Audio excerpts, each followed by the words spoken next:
defense contracts.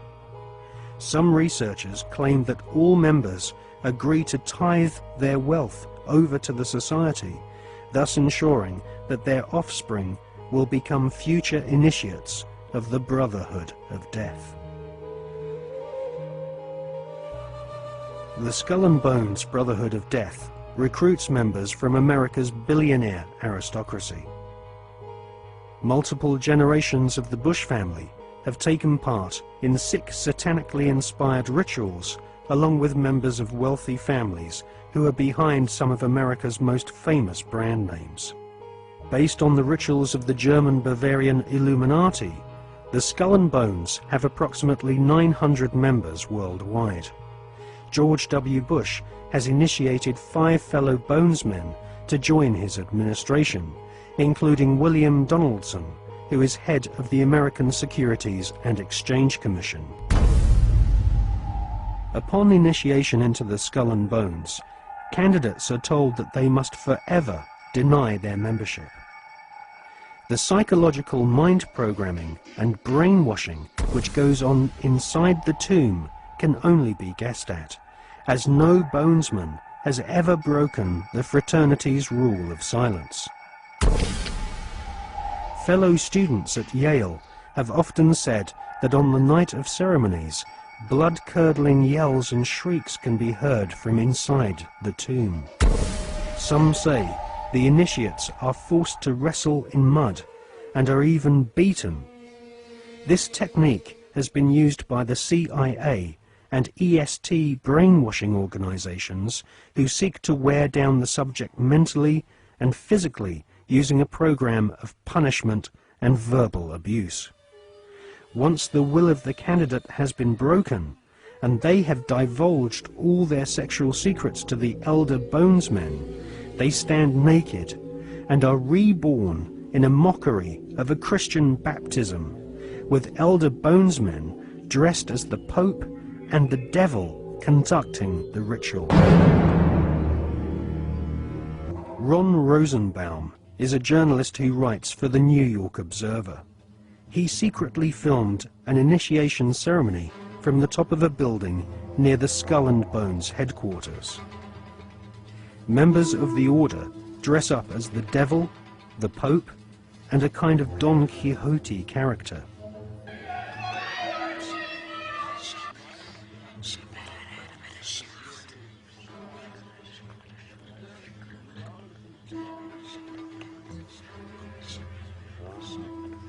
The Pope wears a white monogrammed slipper which rests upon a stone skull.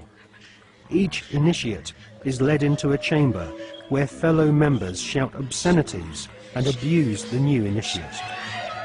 The initiates are told that they are superior beings and are part of a privileged elite who use war, terror, and famine to control Earth's human population. This callous philosophy was illustrated in the Hollywood movie Skulls, made in 1999.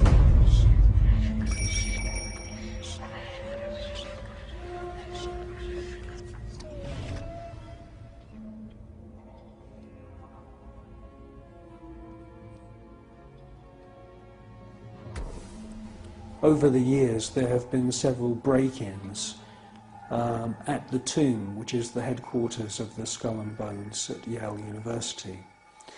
The artifacts which have been found have included membership lists of another secret society which operates on the campus called the Scroll and Key. Now, it seems pretty obvious as we research this material that the Wolf's Head, Phi Beta Kappa, the Scroll and Key, and Skull and Bones are all different flavors of the same Bavarian Illuminati secret society.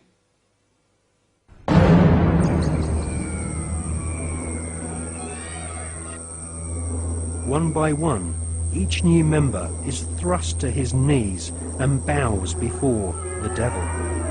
A naked woman is ceremoniously assaulted with a dagger. The devil lays each initiate into a coffin, and a ribbon is tied to their genitalia. Everyone is encouraged to divulge their entire sexual life history whilst masturbating. With all their innermost secrets known to the other bonesmen, the new initiates are threatened with blackmail if they ever reveal the secrets of this Masonic order. At this point, they are dressed in long robes and rechristened with their occult names. The Don Quixote character taps each member on the shoulder with a silver sword and proclaims, "By our order, I dub thee Knight of Eulogia."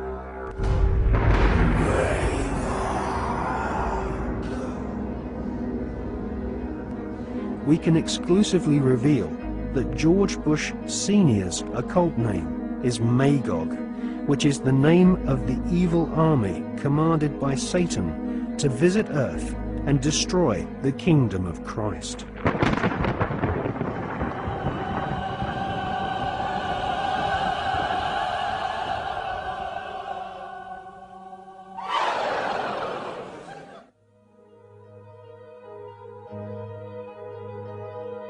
The American Ivy League colleges each have their own branches of the Skull and Bones Brotherhood of Death, indoctrinating the children of America's elite families who go on to become the captains of industry, banking, law, military, and the media. The epicenter of this elite cabal is Yale University. The last 3 presidents attended Yale, as did the terrorist expert Paul Bremer III, who governs Iraq for the Bush-Cheney Skull and Bones elite.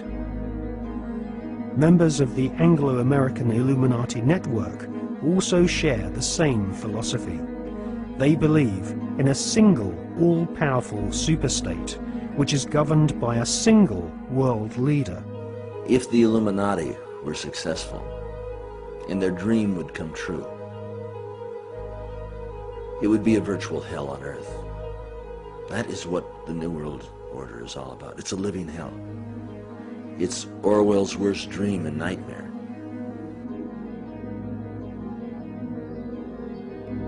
Well, to understand the philosophy of the Skull and Bones Society, you have to understand the philosophy of 18th and 19th century Germany with people such as Hegel. Now, the dialectic system, the dialectical political system, was not devised by Karl Marx. It was actually developed by Hegel, Fichte, and also contributed to by Kant. These German philosophers believed that you could create change in society by conflict. And this could be, for example, political conflict, the conflict between left and right. From this conflict, a new political system would come about, and this would be a synthesis of the two views.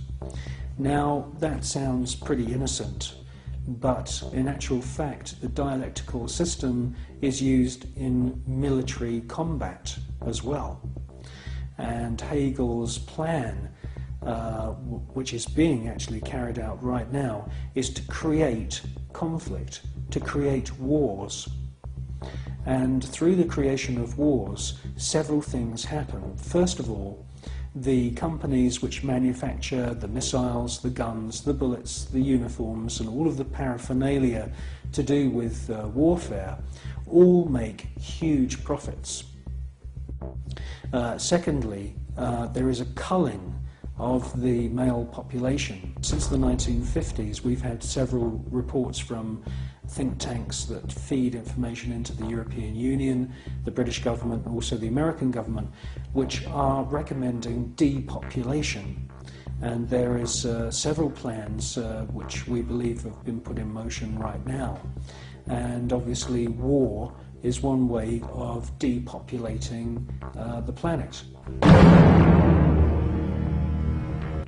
Now, in addition to creating false conflict and engineered wars, the Hegelian philosophical system, which is being followed by the Skull and Bone Society at Yale and also the group at All Souls College at Oxford University.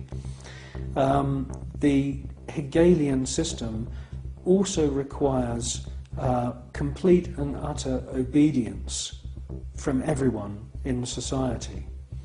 The idea of freedom, freedom of thought, freedom of the individual to choose what they want to do with their lives doesn't come into play at all under this German Hegelian system. In actual fact, Hegel says that the individual should be 100% obedient to the state, and the state should take on the image of God. Now, in the Hegelian system, the state is all-powerful, so we should ask ourselves, what is the state? Well, the state is the elite.